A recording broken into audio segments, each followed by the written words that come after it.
Hello everyone, bonjour à tous, je voudrais pas abîmer le tableau. Aujourd'hui, une vidéo spéciale débutant sur un super verbe, un verbe polyvalent que vous retrouvez tout le temps en anglais. Par exemple, vous avez peut-être entendu la question « Do you get it ?» qui signifie « Do you understand ?» Donc, est-ce que tu comprends? Il s'agit, vous l'avez compris, du verbe « to get ».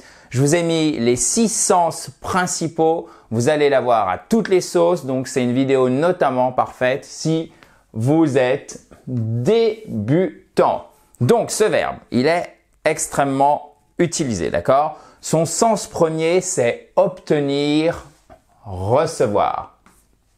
Par exemple, vous allez pouvoir dire I get a lot of emails every day. Nous, intuitivement, en bon français, on aura tendance à dire I receive. Bon, c'est juste, d'accord?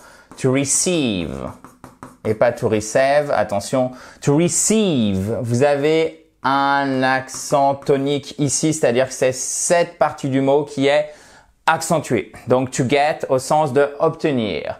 Et voyez que emails, ça s'écrit attaché, alors qu'en français, email, on l'écrit de cette façon avec un tiret.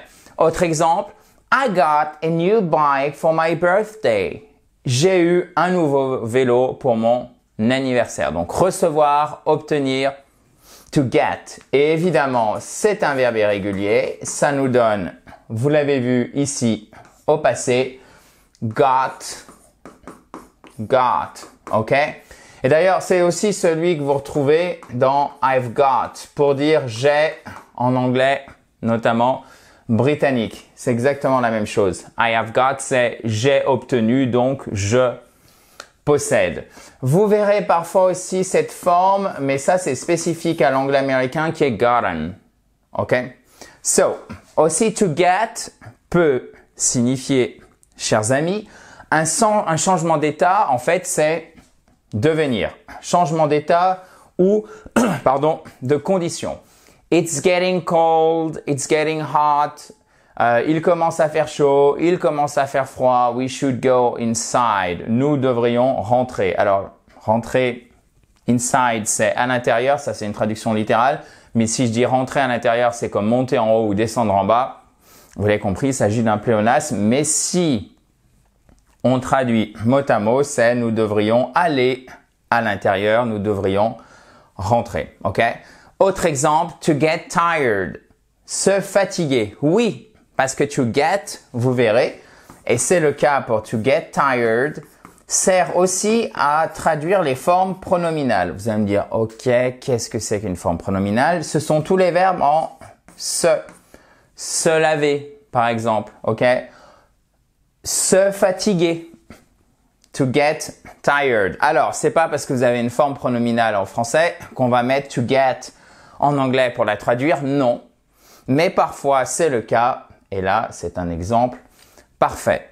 D'ailleurs, si vous voulez télécharger tous les cours parce que vous n'avez pas forcément envie de prendre des notes ou vous pouvez pas parce que vous écoutez cette vidéo, vous la regardez par exemple dans les transports, vous voulez faire le quiz d'application, c'est simple. Vous cliquez sur le i en haut à droite pour le récupérer. C'est en libre accès, c'est parfaitement gratuit.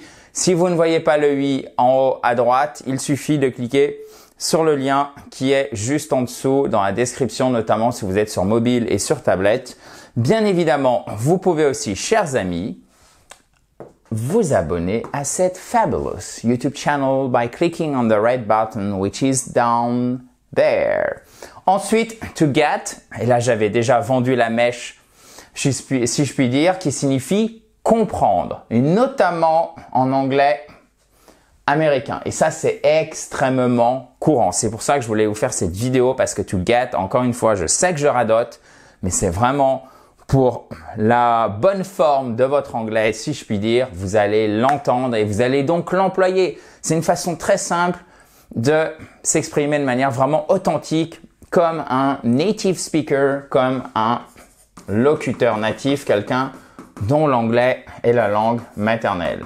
Donc, ça montre une bonne maîtrise de l'anglais de votre part. For example, I don't get why he's acting this way. Je ne comprends pas pourquoi il agit de cette façon. Autre exemple, là au passé, I got the joke after a while. I got the joke after a while.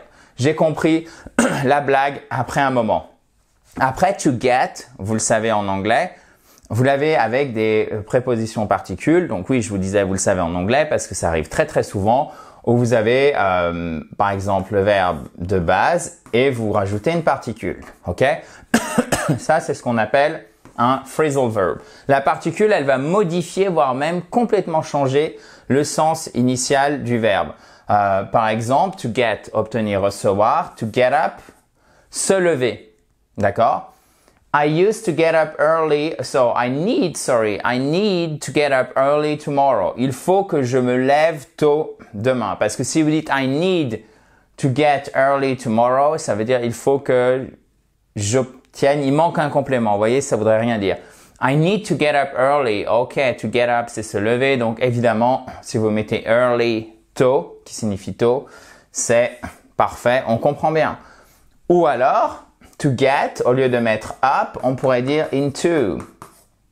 Littéralement, être accepté. En fait, c'est rentrer dans quelque chose, mais au sens figuré. For example, she got into Harvard. Elle a été acceptée à Harvard. Alright?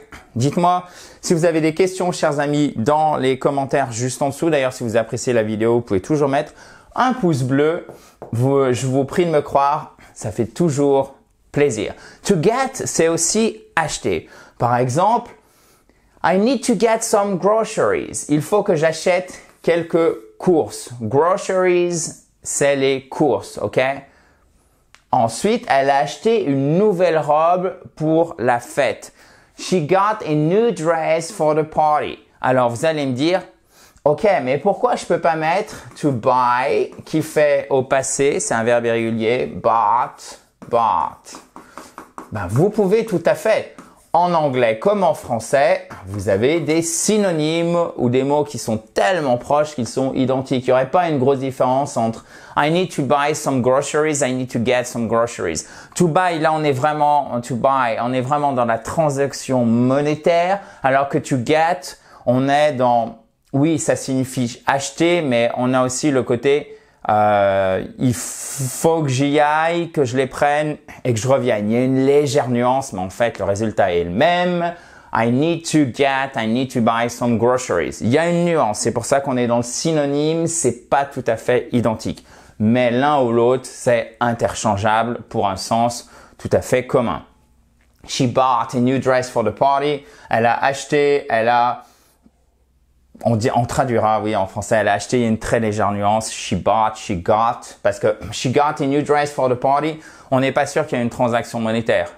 D'accord? Elle a pu aller à un dépôt. C'est quelqu'un de connu. Un dépôt, un warehouse, un entrepôt. Il y avait plein de dresses. Elle en a choisi une. She got a new dress. Alors que she bought, là, ça serait acheter transaction monétaire.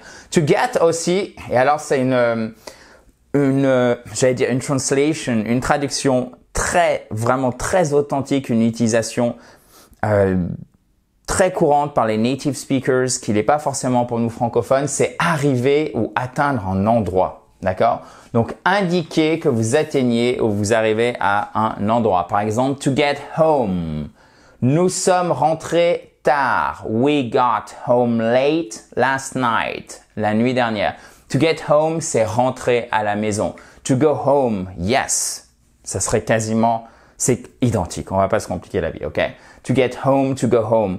I got to the office early this morning. I went to the office early this morning. Ça marchera aussi. To get to, c'est aller à au sens de atteindre. En fait, c'est se rendre. C'est comme la différence entre se rendre, aller en français. Ok?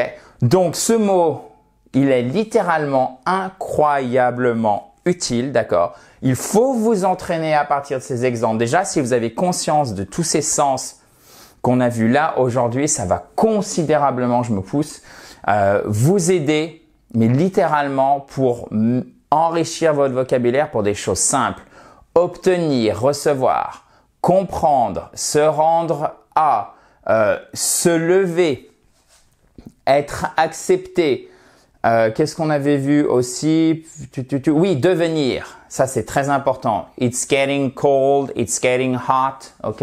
Il fait chaud, il commence à faire chaud, il commence à faire froid. Donc, vous révisez les exemples, vous cherchez à les comprendre et après, ça sert à rien d'apprendre les choses par cœur. Ce qui vous manque souvent, c'est de la pratique. Pratique, pratique, pratique. Ok? Donc ça, c'est la base et après, c'est à vous à mettre en place pour la pratique. Si vous avez besoin de pratiquer, vous savez que vous pouvez m'écrire évidemment un email si vous le souhaitez ou même parfois, c'est-à-dire lorsqu'elle est ouverte, rejoindre l'académie I Speak Spoken puisqu'on propose des cours de pratique de manière hebdomadaire, 2 fois par semaine, si vous le souhaitez, avec évidemment un formateur professionnel pour vous guider, plus des leçons à côté. Au moment où j'enregistre cette vidéo, l'académie est pas ouverte. Vous recevrez un email quand ça sera le cas. Je vous dis à très vite, chers amis, toujours dans la joie et la bonne humeur. Did you get it? Est-ce que vous avez compris? I'm sure you did. So, talk to you soon. Bye bye.